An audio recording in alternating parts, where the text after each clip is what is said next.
বাংলাদেশ বেতার রাজশাহী। এখন শুনবেন বাংলায় স্থানীয় সংবাদ। আসসালামু আলাইকুম। বাংলাদেশ বেতার রাজশাহী স্থানীয় সংবাদ পড়ছি গোলাম মর্তুজা হেনা। আগামীকাল থেকে দেশব্যাপী এসএসসি ও সমমান পরীক্ষা অনুষ্ঠিত হতে যাচ্ছে।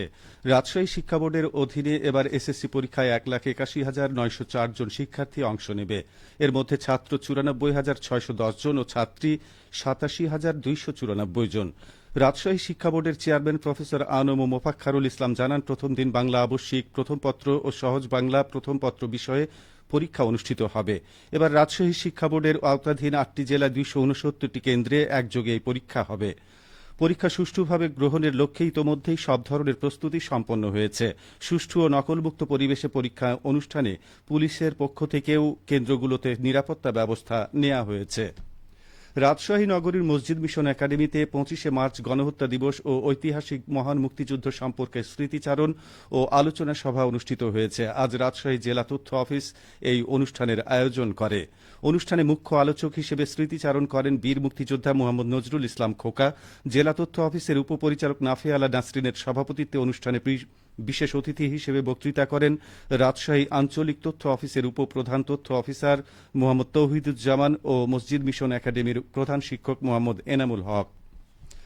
গাজায় চলমান ভয়াবহ ইসরায়েলি গণহত্যা বন্ধ ও স্বাধীন ফিলিস্তিন রাষ্ট্র প্রতিষ্ঠার দাবিতে রাজশাহী কলেজে ফিলিস্তিনের পতাকা উত্তোলন কর্মসূচি পালন করেছে বাংলাদেশ ইসলামী ছাত্র শিবির। আজ কলেজের প্রশাসন ভবনের সামনে এই কর্মসূচি পালন করা হয়। পতাকা উত্তোলন শেষে কলেজ শাখা ছাত্র শিবিরের সভাপতি মোহাম্মদ মাহমুদুল হাসান মাসুম বলেন, ফিলিস্তিনে ইসরায়েলি সেনাবাহিনীর বর্বর গণহত্যার প্রতিবাদে ছাত্র শিবির নিয়মিত কর্মসূচি পালন করে আসছে। আজকের পতাকা উত্তোলনের মাধ্যমে বিশ্ববাসীর দৃষ্টি আকর্ষণ করতে চাই, এই মানবতার বিরুদ্ধে অপরাধের বিরুদ্ধে সবাই যেন একতাবদ্ধ হয়। নওগাঁয় ঈদের ছুটিকালীন 917 জন মা ও শিশুকে সেবা দিয়েছে পরিবার পরিকল্পনা বিভাগ।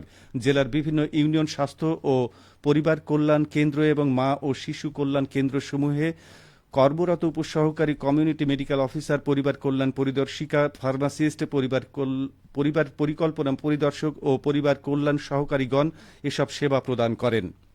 জেলা পরিবার পরিকল্পনা বিভাগের উপপরিচালক গোলাম মোহাম্মদ আজম বলেন, ঈদের ছুটিতে অধিদপ্তরের মহাপরিচালকের নির্দেশনায় পরিবার পরিকল্পনা বিভাগের সকল স্তরের কর্মকর্তা ও কর্মচারীগণ ছুটির মধ্যেও সেবা প্রদান করেছেন। ঈদের ছুটিকালীন 9 দিনে 211 জন গর্ভকালীন মায়ের চিকিৎসা ও পরামর্শ সেবা, 98 জন মাকে গর্ভোত্তর চিকিৎসা ও পরামর্শ সেবা, 45 জনকে প্রসব সেবা এবং 563 জন সাধারণ রোগীর চিকিৎসা এবং পরামর্শ প্রদান করা হয়েছে। এছাড়াও নিয়মিত সেবা হিসেবে পরিবার পরিকল্পনা, প্রজনন, কৈশোরকালীন 1 থেকে 5 বছর বয়সী শিশু সেবা ও বাল্য বিয়ে ও কিশোরী মাতৃত্বের কুফল বিষয়ে কাউন্সেলিং অব্যাহত ছিল বলে জানানো হয়েছে। সিরাজগঞ্জে ধর্মীয় ও আর্থসামাজিক প্রেক্ষাপটে পুরোহিত ও সেবায়িতদের দক্ষতা বৃদ্ধিকরণ আইসিটি প্রশিক্ষণ শুরু হয়েছে। আজ দুপুরে ধর্ম বিষয়ক মন্ত্রণালয়ের হিন্দু ধর্মীয় কল্যাণ ট্রাস্টের উদ্যোগে সিরাজগঞ্জ শহরের কেন্দ্রীয় মহাপ্রভু মন্দির প্রাঙ্গণে প্রশিক্ষণ কর্মশালাটি উদ্বোধন করা হয়। উদ্বোধনী অনুষ্ঠানে প্রধান অতিথি হিসেবে উপস্থিত ছিলেন সিরাজগঞ্জ জেলা তথ্য অফিসের উপপরিচালক মোহাম্মদ আলী। তিনি বলেন, মন্দির ভিত্তিক পাঠ কার্যক্রম কার্যকর করতে পুরোহিত ও সেবায়িতদের প্রশিক্ষণের বিকল্প নেই, কারণ প্রাতিষ্ঠানিক শিক্ষা শুরুর আগেই সনাতন ধর্মাবলম্বী শিশুদের হাতেখড়ি হচ্ছে মন্দির ভিত্তিক পাঠশালায় পুরোহিত ও সেবায়িতদের মাধ্যমে। হিন্দু ধর্মীয় কল্যাণ ট্রাস্টের ট্রাস্টি অ্যাডভোকেট ইন্দ্রজিৎ সাহা সভাপতিত্বে অনুষ্ঠানে আরও উপস্থিত ছিলেন মন্দির ভিত্তিক পাঠশালা কর্মসূচি সিরাজগঞ্জের উপপরিচালক মোহাম্মদ জাকির হোসেন।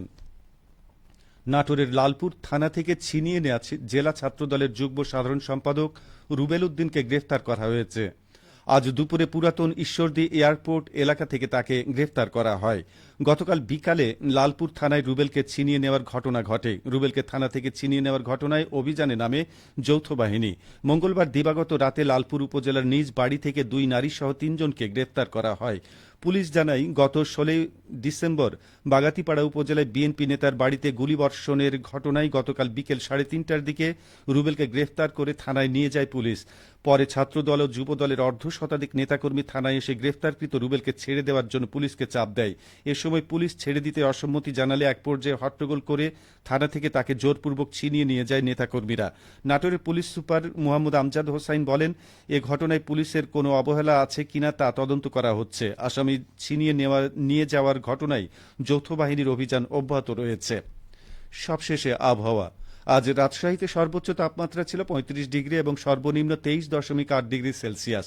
বিকেল ৩টায় বাতাসে আপেক্ষিক আর্দ্রতার পরিমাণ ছিল ৪১%। রাজশাহী ও পার্শ্ববর্তী এলাকায় আজ সূর্যাস্ত সন্ধে ৬টা ২৫ মিনিটে। সংবাদ শেষ হলো। আমাদের পরবর্তী স্থানীয় সংবাদ সন্ধ্যা ৭টায়।